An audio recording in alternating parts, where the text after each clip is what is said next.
The Andrew Dottin led West Indies women to victory in the opening T20 match against Pakistan women today at the National Cricket Stadium in Grenada. Windies women sent the visitors into bat and restricted them to 74 for 9, with Dottin taking 2 for 10 and Tremaine Smart 2 for 13. Dottin then scored an unbeaten 38 to lead the hosts home at 78 for 2, with her knock including 3 fours and a 6. The Windies winning by 8 wickets and 22 balls to spare. Afterwards, player of the match, Dottin, said the plan came together. We have a plan coming into this T20 as in winning all 3 T20s, you know. So it's a good thing winning the first game. I feel very good, you know, having coming off a bad ODI series, but still going out there and putting in the hard work. You know, it's like a never give up situation. So I just came out here and tried to put forward my best foot in the T20s and have a good knock. More good news. All-rounder Carlos Brathwaite smashed a match-winning century as the West Indies defeated Sri Lanka Presidents 11 by 43 runs under the Duckworth-Lewis method this morning in Colombo. After being sent in, Brathwaite made 113 from just 58 deliveries, batting at number 9 with 10 fours and 7 sixes, as the Windies were bowled out for 318 in 48.4 overs of the allotted 50. Andre Russell, in at 8, scored 89 from 54, as he and Brathwaite put on 193. In reply, the hosts reached 103 for 3 in 21 overs before bad light stopped play.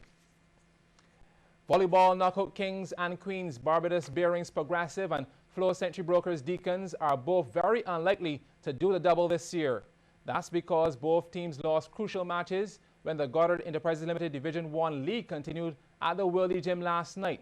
Progressive needed to beat defending champions Chargers and also hope that Flow Deacons lose another match in order to win the title. However, Progressive lost while Deacons kept on winning. And on the ladies' side, Warrens stunned Deacons, winning a 5-set battle. That result means that once Warrens and Deacons both play unbeaten the rest of the way, Warrens will take the crown by a 1-point margin.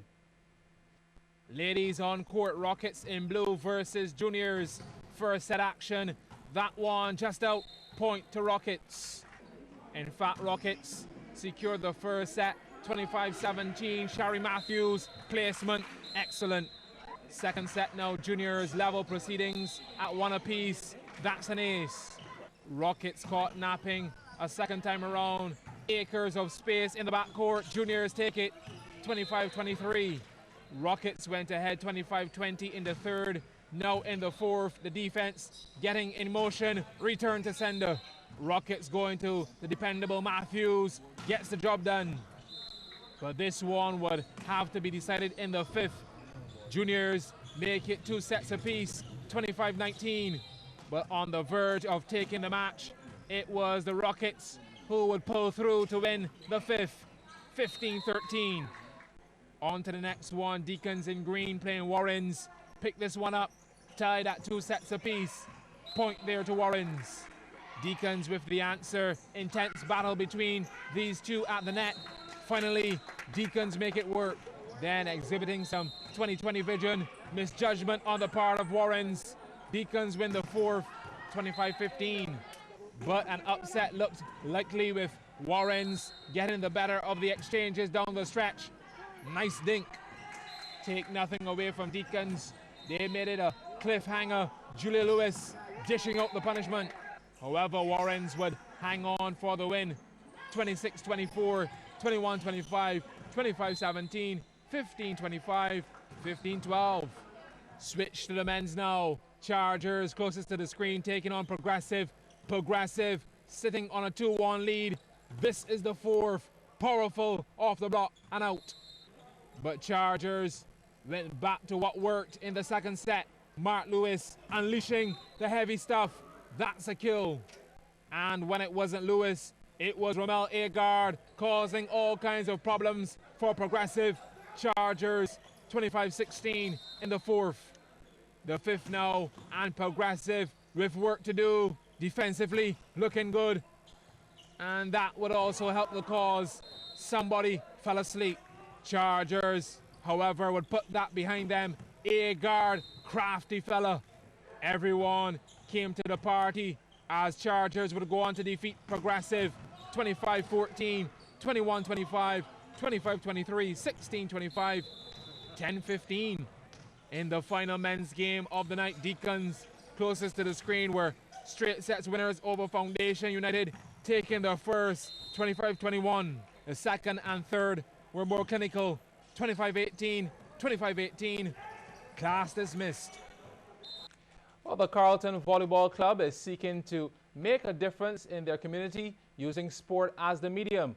Manager Antonio Ford says they hope to bring unity to the St. Michael area through volleyball. Carlton Volleyball Club are embarking on a number of events to generate partnerships with the community that we serve, and this is the Carlton General Blackrock community.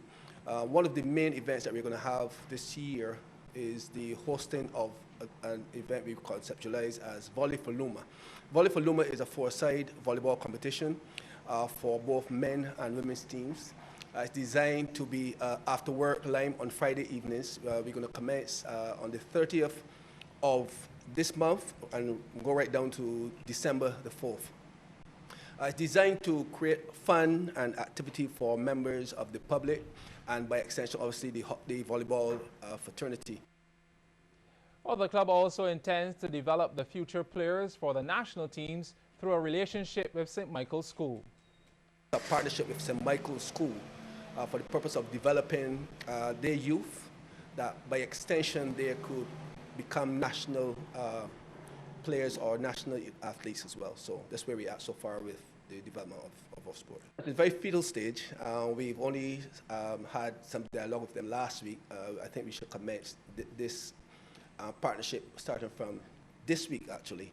And hopefully it would allow in the long run for persons to get scholarships to other universities or colleges in the US or maybe even Canada. Well, the draw for the Davis Cup tie with Barbados and Uruguay took place this morning at the Barbados Olympic Association's headquarters in Wilde. Day one will see Barbadian Shannon Williams take on Santiago Maresca and our number one Darian King up against Rodrigo Aras. On day two for the doubles, King and Hayden Lewis will face Maresca and Aras. Then on Sunday's third and final day, King and Maresca will go head-to-head before Williams and Aras battle.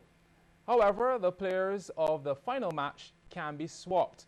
Barbados team captain Kevin Yard was in high spirits after the draw, noting that he would like to see strong home support. Feeling quite confident, you know. Feel good once we go out there and execute on the day. Feel we should be able to bring it home. I hope the whole Barbados come out.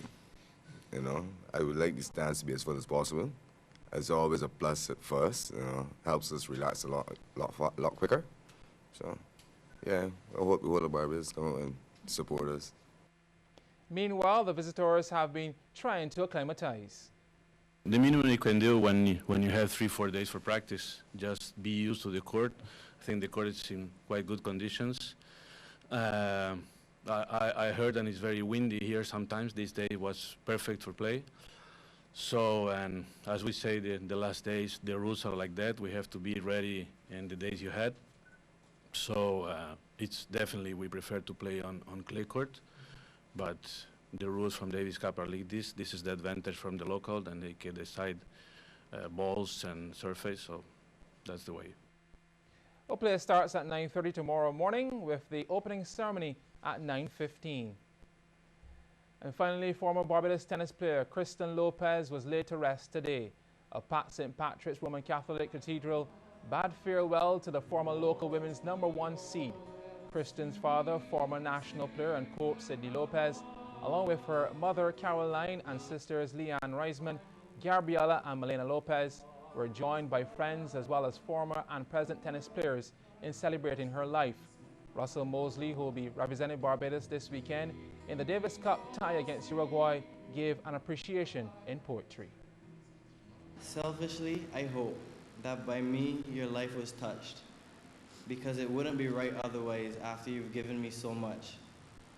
What scares me now is what will come after. I already miss your voice, and I especially miss your laughter. Everything you did made us all so proud. Your actions were angelic, and they spoke so very loud. I've left so many tears all over these pages.